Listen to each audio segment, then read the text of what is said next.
శ్రీ సీతారామాభ్యాం నమః. శ్రీ గురుభ్యో నమః.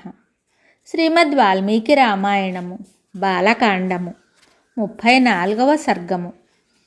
విశ్వామిత్రుని జన్మ వృత్తాంతము.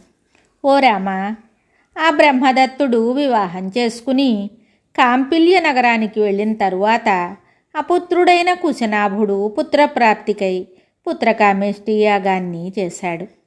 బ్రహ్మమానస పుత్రుడును మిక్కిలి ఉదారుడును అయిన కుశుడు తన కుమారుడైన కుశనాభుడు పుత్రకామేష్టిని చేస్తూ ఉండగా ఆయనతోటి ఇలా అన్నాడు: ఓ కుమారా, సర్వసద్గుణముల చేత నీకు ధీటైన మిక్కిలి ధార్మికుడైన గాది అను పుత్రుడు నీకు కలుగును. అతని వలన నీ కీర్తి ప్రతిష్టలు ఈ లోకమున చిరస్థాయిగా ఉండును. ఓ రామ, కుశుడు తన పుత్రుడైన కుశనాభునితో ఇట్లు పలికి ఆకాశ మార్గమున శాశ్వతమైన బ్రహ్మలోకానికి చేరాడు. కొంతకాలం తరువాత జ్ఞాని అయిన కుశనాభునకు అతని భార్య అయిన ఘృతాచియందు గాది అను సుతుడు ఉదయించాడు. అతడు మిక్కిలి ధార్మికుడు. ఓ రామ, మిక్కిలి ధర్మాత్ముడైన ఆ గాదియే నా తండ్రి. నేను కుశవంశమున పుట్టి తిని, అందువలన నాకు కౌశికుడు అను పేరు ఏర్పడింది. ఓ రాఘవ, సత్యవతి అను ఆమె నాకు అక్క. ఆమె చక్కని వ్రతనిష్ట గలది. ఆమెకు రుచీకునితో పెండ్లి జరిగింది. మా అక్కయ్యు కుశిని వంశమునందే జన్మించినందున ఆమెకు కౌశికి అను పేరు కూడా ఉంది.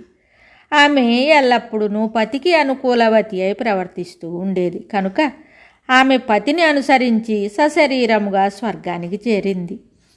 తరువాత ఆ పరమోదార కౌశికి అను పేరుతో మహానది అయి భూతలమున ప్రవహిస్తూ ఉంది. దివ్యమైన ఈ కౌశికీ నది రమ్యముగా పుణ్యోదకములతో హిమగిరిని ఆశ్రయించింది. నా సోదరి లోకహితార్థము నది అయి ఇలా ప్రవర్తించింది. ఓ రఘునందన, అందువలన నా సోదరి అయిన కౌశికి పైగల ప్రేమతో హిమాలయ ప్రాంతమున నేను సుఖంగా నివసిస్తున్నాను. ఆ సత్యవతి పవిత్రురాలు. సత్యము ధర్మము ఆమెకు ప్రాణతుల్యములు. ఆమె గొప్ప పతివ్రత, మహాత్మురాలు.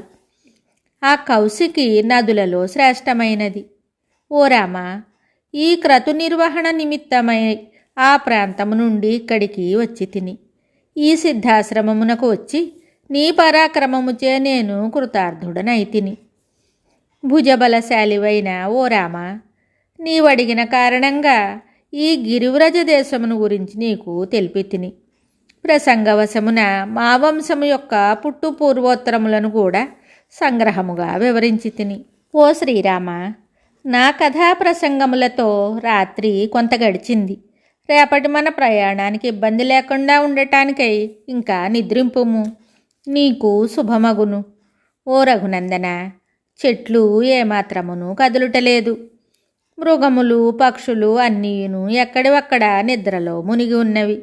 రాత్రి అగుటచే దిక్కుల యందంతటను చీకట్లు కమ్ముకున్నవి. తిన్నగా సంధ్యాకాలము గతించింది. అశ్విని మొదలగు తారలతోడను ఇతర నక్షత్రములతోడను వ్యాప్తమైన ఆకాశము జ్యోతిర్మయములైన నేత్రములతో నిండిన దానివలె ప్రకాశిస్తూ ఉన్నది. ఓ రామచంద్ర ప్రభు, తన చల్లని కిరణములచే లోకమునందలి చిమ్మ చీకట్లను పారద్రోలునట్టి చంద్రుడు వెన్నెల కాంతులతో సమస్త ప్రాణుల మనస్సులను ఆహ్లాదపరుస్తూ ఉదయిస్తున్నాడు. రాత్రులందు సంచరించినట్టి గుడ్లగూబలు మొదలగు ప్రాణులు ఇటు అటు తిరుగాడుచున్నవి. మాంసభక్షకులు భయంకరులు అయిన యక్షరాక్షసులు సంచరిస్తున్నారు. మహాతేజస్వి అయిన విశ్వామిత్ర మహాముని ఈ విధంగా పలికి ఊరుకున్నాడు. తరువాత మునులందరూ బాగు అంటూ ఆయన్ను ఇలా ప్రస్తుతించారు. ఓ ముని, ఈ కౌశిక వంశము మిక్కిలి గొప్పది.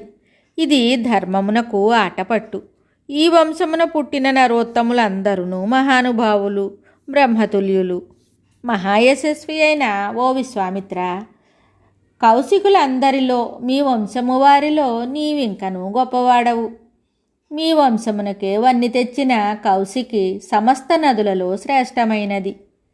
ఇట్లు ఆ మునీశ్వరులందరూ ప్రస్తుతించిన తరువాత మిక్కిలి సంతుష్టుడైన ఆ గాధిసుతుడు అస్తాద్రిని చేరిన సూర్యుని వలె నిద్రకు ఉపక్రమించాడు. అంతటా రామలక్ష్మణులిద్దరూను విశ్వామిత్ర మహాముని యొక్క వైభవమునకు ఆశ్చర్యపడి ఆ మహర్షిని మెచ్చుకున్నారు. తరువాత వారును నిద్రలో మునిగారు.